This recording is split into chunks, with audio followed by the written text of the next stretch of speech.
All of you, thank you so much for being here on the first day of the Cannes Lions Festival. It is already busy, and I know how precious time is, so we're so grateful you could join in this conversation. My name is Alexis Williams. I'm Chief Corporate Affairs Officer at Stagwell, which is a network of about 70 companies in the marketing industry. We're also hosting Sport Beach just down the road. But most importantly, I'm here as the leader of the Future of News Initiative, which is a coalition of over 20 quality journalism companies, all dedicated towards creating a vibrant and thriving fourth estate going forward. The purpose of today's conversation is to really lean into what we're talking about here, how brands and news can partner together to drive incredible business results, hence the title of this panel, The Business of News. As you can see, we have an incredible lineup of guests here joining us. And to kick things off, I'm just going to introduce them, and then they'll say a little bit about themselves as we go around the horn. But we have Tom, and if you could just wave as I say your name so people can really see. We have Tom Armstrong, VP of Global Sales at the New York Times. Michele Barlow, EVP of Marketing at Bank of America. Gabe Brotman, COO US at Axel Springer. Jacquelyn Cameron, Chief Revenue Officer at Axios. Gina Garrubbo, President and CEO, National Public Media, the sponsorship subsidiary of NPR. Johanna Mayer-Jones, Global Chief Advertising Officer at The Washington Post. Vanessa Otero, CEO of Adfontes Media. And Damon Reeve, CEO of Ozone. Thank you all so much for being here. So to warm us up and get things started, I just want to start with one quick question. We're going to go down the line. So finish this sentence for me, because I think it's really important everyone hear this. News junkies are. So do you want to start for me, Tom? News junkies are a very attractive audience to market to. They're a huge cohort. We know 25% of Brits are news junkies. We know 25% of Americans are news junkies. I don't have the stats to hand, but I'm guessing the 25% of a lot of people around the world are news junkies. So this is a big cohort, a big group of people. Just the New York Times, we get 100 to 150 million people visit our site, reading our content, playing our games every month. So there's real scale there. And I would say there's also a real quality audience, highly educated, affluent, influential, and they're engaged. 11.5 million people subscribe to us. They pay to read our content, and 150 million register with us. So, that's very valuable for marketers. And I would just say, to round it off, it's all within a very culturally relevant environment. If I think about Wordle, millions of people play Wordle every day. I'm on the train every morning and I see half the carriage playing Wordle, and this is in the UK. Our podcasts, The Daily, is now one of the most popular podcasts in the world. And if you're a Premier League football fan, right now you're thinking about who your team is going to be buying or selling this summer, and David Ornstein at The Athletic is the main guy that you want to hear from. So put all those three things together and you've got a very attractive audience for marketers. News junkies are a signal. News junkies are often the earliest adapters of new technology. They have their pulse on what's going on in the world. So in terms of kind of how they're engaged, they're incredibly engaged with what's happening. So more than a signal than just a segment. I love that answer because it's similar to mine. News junkies are powerful, and they are the early detectors of what matters. And that's what matters in business, in policy, and ultimately the world around them. And they are very ripe for a brand message. News junkies consider news personally important to them. News is a part of their daily life, and brands benefit from what we call the halo as people lean in and they're really curious and ambitious to understand what's happening in the world. They have that same curiosity for the brands that support news.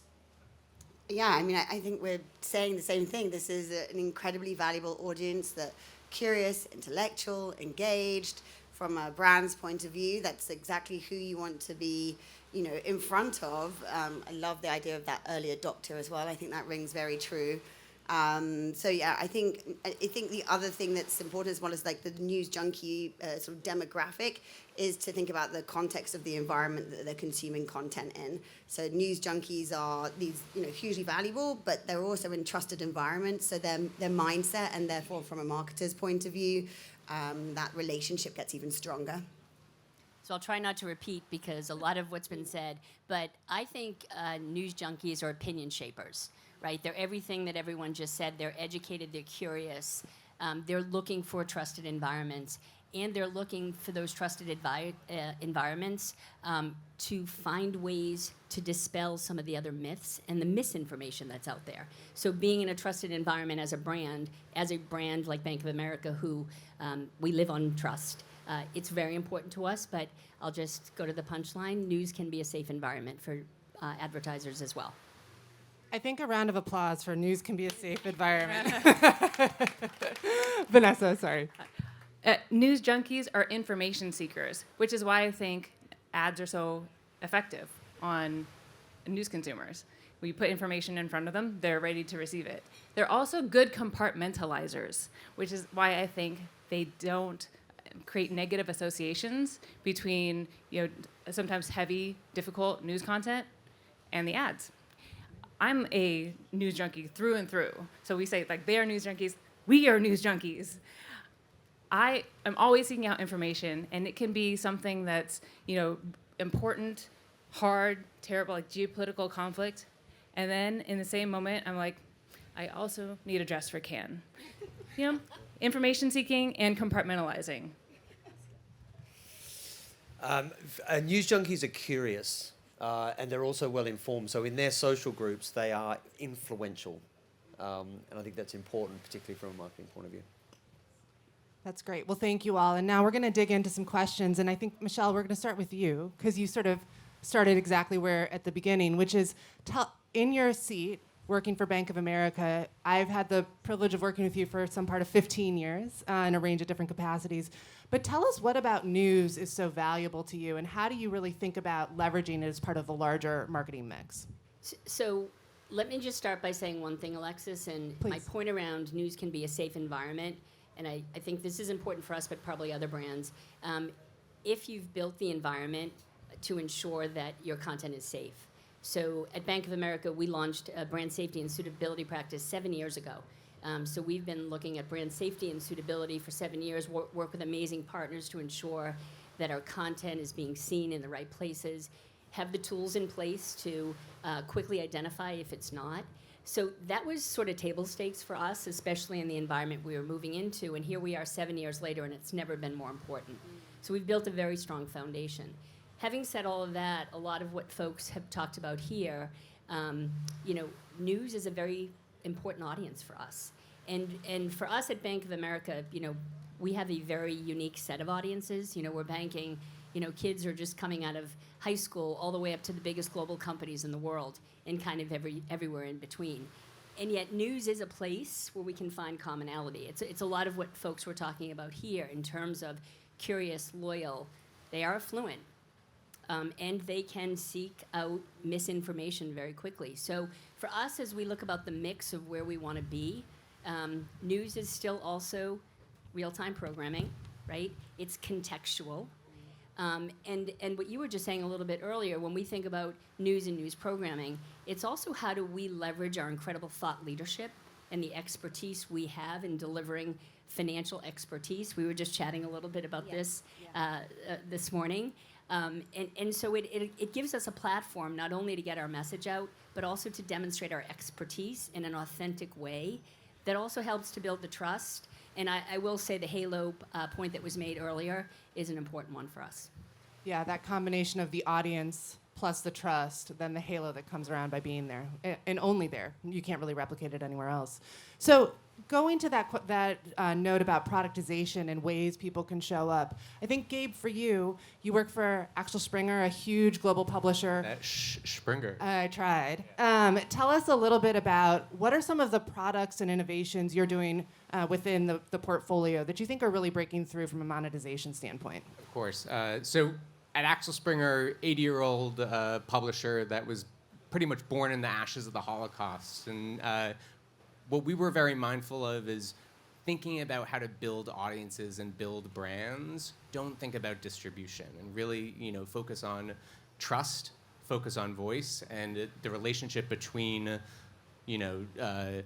journalism, which is our number one product, and how to reach that audience. So thinking about today in the age of AI or age of, our whole relationship with our end user is being fundamentally disrupted. And what we really care about is how do we continue to capture, direct user engagement? How do we make sure that we're a conduit for advertisers to really be a leading platform for thought leadership? So we can touch on kind of many case studies, everything from what Business Insider is doing in AI-driven advertising applications, or what Morning Brew is doing in building one of the leading multimedia brands in today's journalism scene, to Politico really owning the policy conversation across the world, to Bild, which is, for those who don't know, I like to call it kind of the Daily Mail of Germany, but they have a captive audience and the leading truly the leading direct platform in Germany. So they're engaging in a much more conversational UI. So I think we place a lot of bets, both from an investment side, but also from a product innovation side. And great thing is we're seeing a lot of green shoots there. That's great. And I think to piggyback off of that innovation piece, Jacquelyn, I'm going to turn it to you. So Axios was founded not that long ago and has really taken on a huge mantle, digital properties, newsletters, local now as well. So tell us, what are some of the lessons learned from entering a crowded space, and how do you think about brands really leveraging what you've built in the smartest way possible? Yeah, thank you. Axios is just about 9 years old. And one of the things that I have had a really interesting opportunity to do in my career is represent new media like Axios. This also happens to be the second time I'm working for the co-founders. I was with them when they founded Politico many years ago in 2008. And I've also had the opportunity to represent some really storied brands on stage, like the New York Times and the Washington Post. If I'm to think of sort of the pattern of where I see success across all of those entities, it is truly in knowing where you demand to win. So being really clear about who you are, and ultimately making sure that every decision stems from that. At Axios, we bring to the table 5 critical audience profiles. Those are influencers, C-suites. We bring deal makers, communicators in media, and a smart professional across the local ecosystem that continues to grow. Every decision, every product built, every engagement tool that we're leveraging that Gabe mentioned, anything that we're building is built to develop a one-to-one relationship with that audience.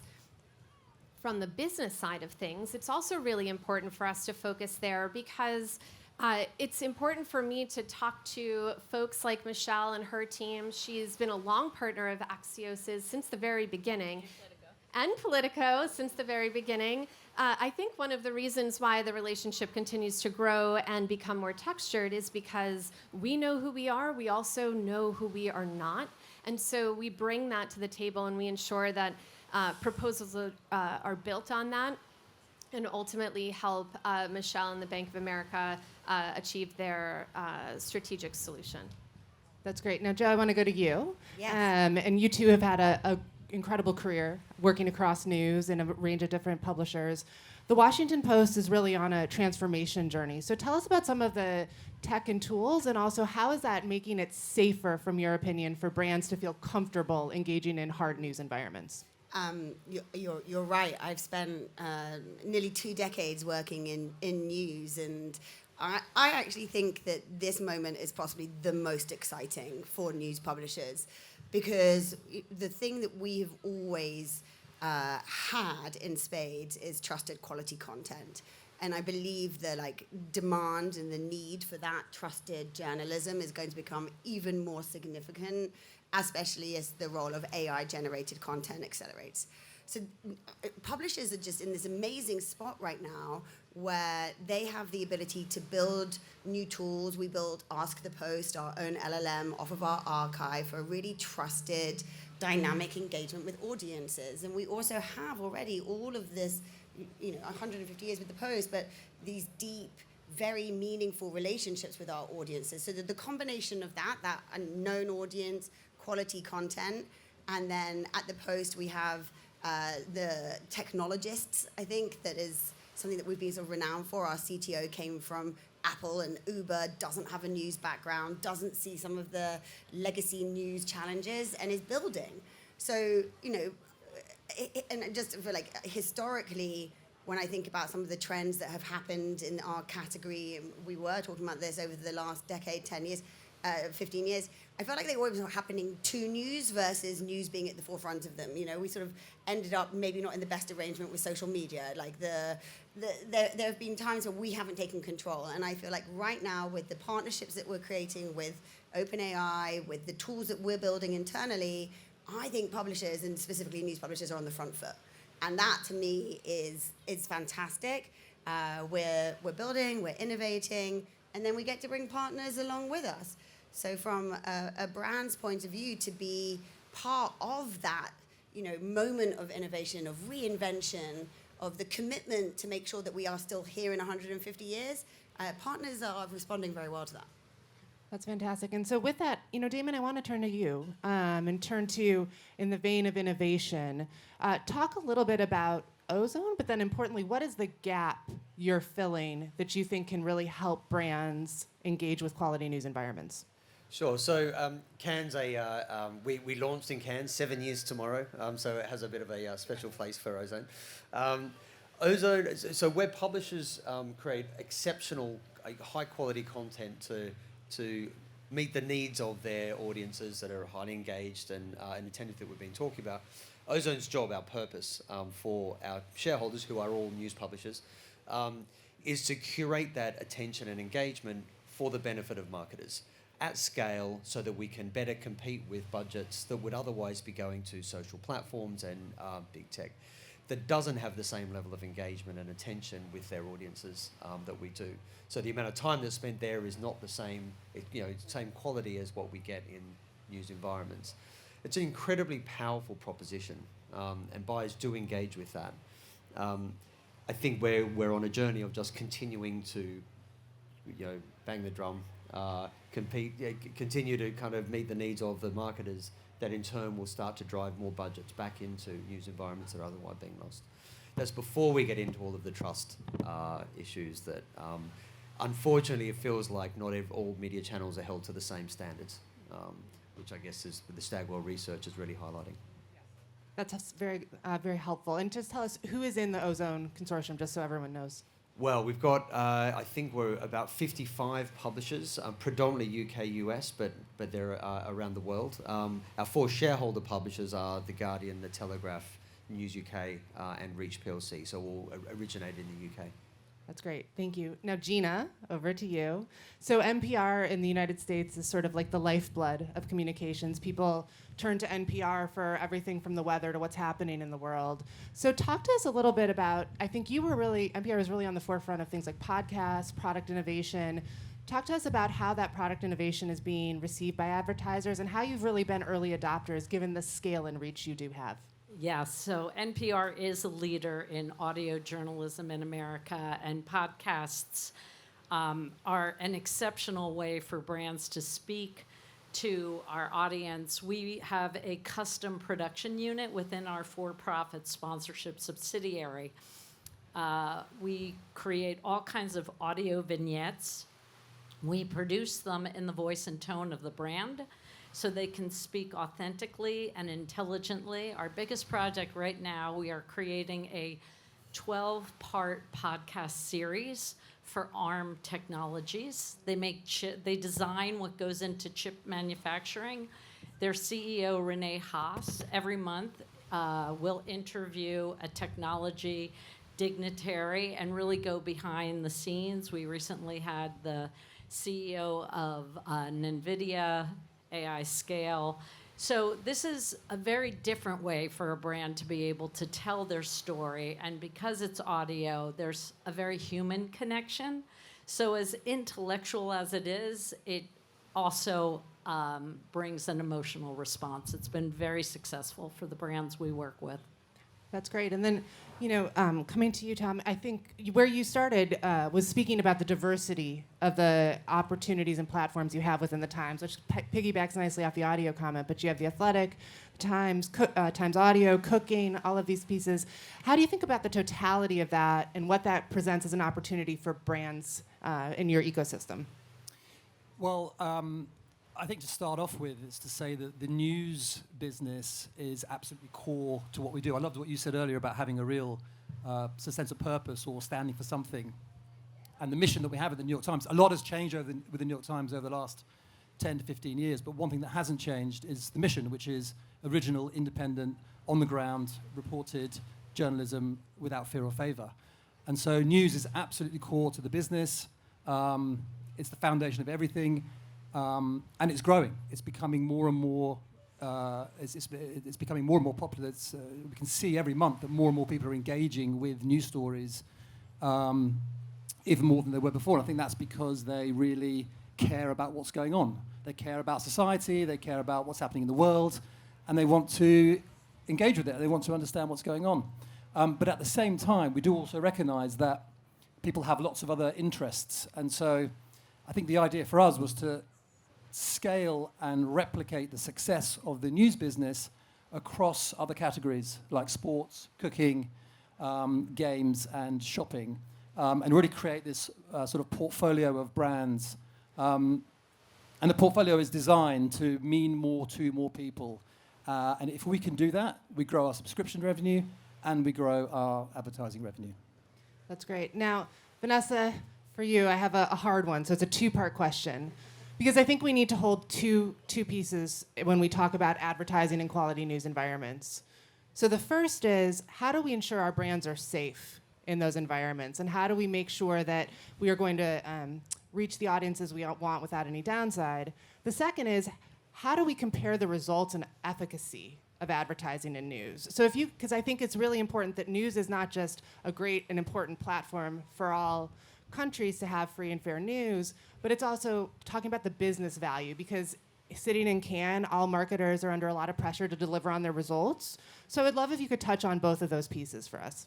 Absolutely. I mean, news performs, period. What we do is we help advertisers activate on high quality news. And what we mean by high quality is highly reliable and minimally biased. If you're not familiar with Advantes Media, we're best known for an infographic called the media bias chart that you may have seen floating around the internet. So high reliability, minimally biased. So we particularly help advertisers programmatically at scale get this high quality inventory. Domains, URLs at the app level. We do that through integration like pre-bid segments or PMPs in DSPs and SSPs, not just across like large publishers, but also across local ones as well. And the reason we look at the lens of reliability and bias, it gets to your safety question. In the question of what is news is really squishy. There's things that are labeled as like news, politics, culture, opinion, society, and there's all this other stuff. But the stuff that performs best is that which is the highest reliability and minimally biased. That's what news junkies are looking for. That's what journalism is. So the reason we aggregate it together is because when an audience is in that segment, that's the most performative, and there's no brand safety issues there. No one yells at a brand or boycotts a brand or anything like that because their ad ran next to a story covering the wars that are going on right now. It just doesn't happen. So that's why we look at that lens, because you've got to, when we aggregate it together, measuring like the KPIs that are important to the brand, that's what we're all about. Efficiency in terms of CPMs are great. Conversion rates, whether it's like top of the funnel or bottom of the funnel, we find that the more it's news, the better it performs. That's why we look at it through that lens. That's super helpful. Well, we're close on time, but you have a captive audience of marketers, all of my journalism leaders here and business leaders. I'd like you to give your last pitch to this group. Why should everyone in this room be advertising on news? And what's one thing you don't think this audience appreciates? And then Michele, for you, what's one way that you wish everyone would think about news as they're doing their media mix? Because I realize you are not in news publishing, but as a part of that. So, Tom, do you want to start, and we'll just go? Yeah, I'm gonna just emphasize what I said earlier. I think it's really about we have a new scale of audience now. It's meaningful. The audience is quality, highly educated, influential. We know who they are because they register with us and because they subscribe. And that means we can find them within our network and we can target them very, very effectively, which is very valuable to marketers. And then I would also say the cultural relevance point, and you add those three things together and you've got a really, really strong proposition. If you care about trust and voice and want the flexibility in formats, flexibility in audiences, Axel Springer, our lane is business and policy. Those are two of the most important verticals happening, or verticals for both news junkies, but for brands to really be part of the conversation. And we have a great platform that has the scale, has the engagement, has the innovation, and we're here to partner and really drive solutions. News does not equal opinion. So at Axios, we made a very profound decision at the very beginning where we don't have an opinion section nor an editorial board, opinion writers. What that means is that there are news outlets that do provide clinical news coverage that is brand safe. And when you pair that with the powerful audience that we talked about here today, it is a really great solution for many of our brands.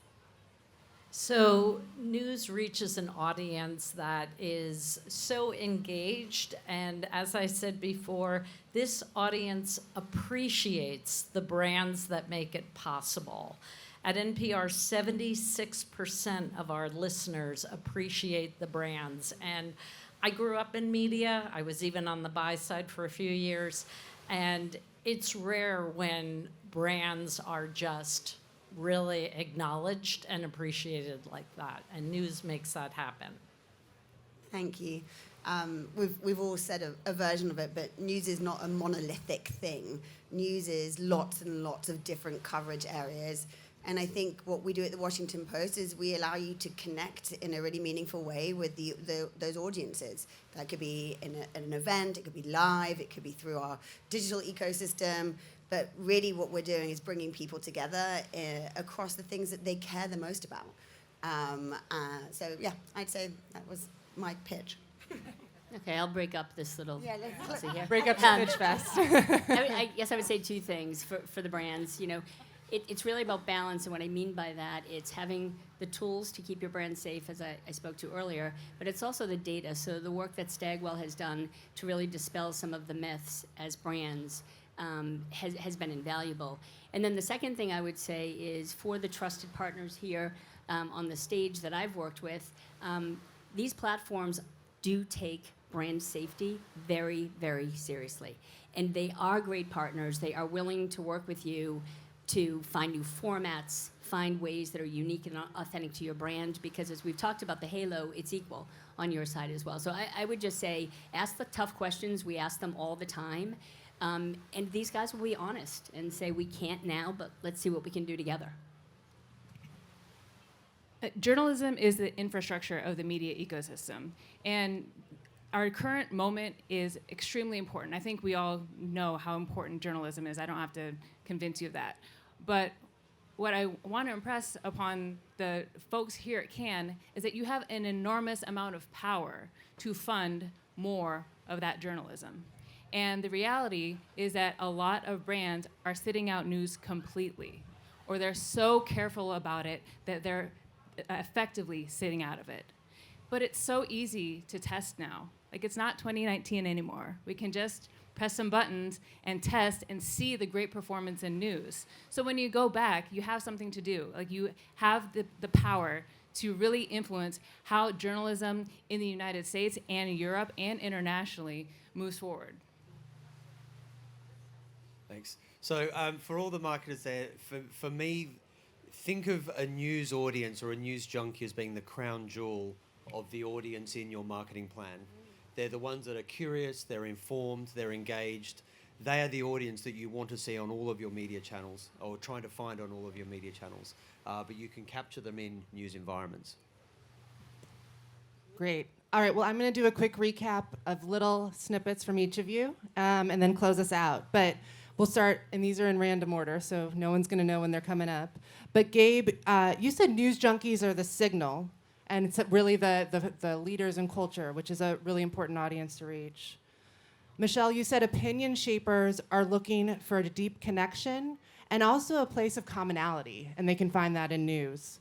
Vanessa, you said a lot of great things, but I think I'm going to go with everyone did. But I think what I'm going to say is just go test. Try a test in news, because if you try, you'll see the results, and you can do so in a really incremental way because of technology like what Advantis does. Jacquelyn, you said something really important, which is all publishers know who they are and who they're not, especially with Axios in your voice and the smart brevity. So find publishers that match with what you're trying to accomplish and whose audiences match there too. Joe, I love what you said, the optimism. This is the most exciting moment for news because for the first time in a lot of technological innovation, publishers are on their front foot as it relates to AI and really shaping that in a way that will benefit the news. Damon, I had a different one from you, but I think we have to go with crown jewel. Yeah. So news junkies are the crown jewel of all marketing audiences. If you are not on news, you are missing out on them. Gina, I loved how you talked about the connection and how news can create a connection, and especially with new platforms like audio, and really build that bridge. Tom, I loved how you talked about how you're scaling and how you took the success of news, actually taking what works so well in news and applying it across so many different platforms. And so I think I did everyone. I got everyone, right? Yeah. All accounted for? Great. So if I would leave you then, it's a large group, but it's a great group. If I would leave you with one thing too, I would say what we just completed a study, and what we found is that exclusive news readers in the United States and Europe have gone up by 3 percentage points. So 14% of people exclusively read news. The other thing we found is that when you integrate news into your campaigns, you get a 33% better return on advertising spend. So audience you have to reach that are opinion shapers or signalers, and higher return on spend. So to me, it's a no-brainer, and I hope for all of you too. So thank you very much for the time. Have a great rest of your can.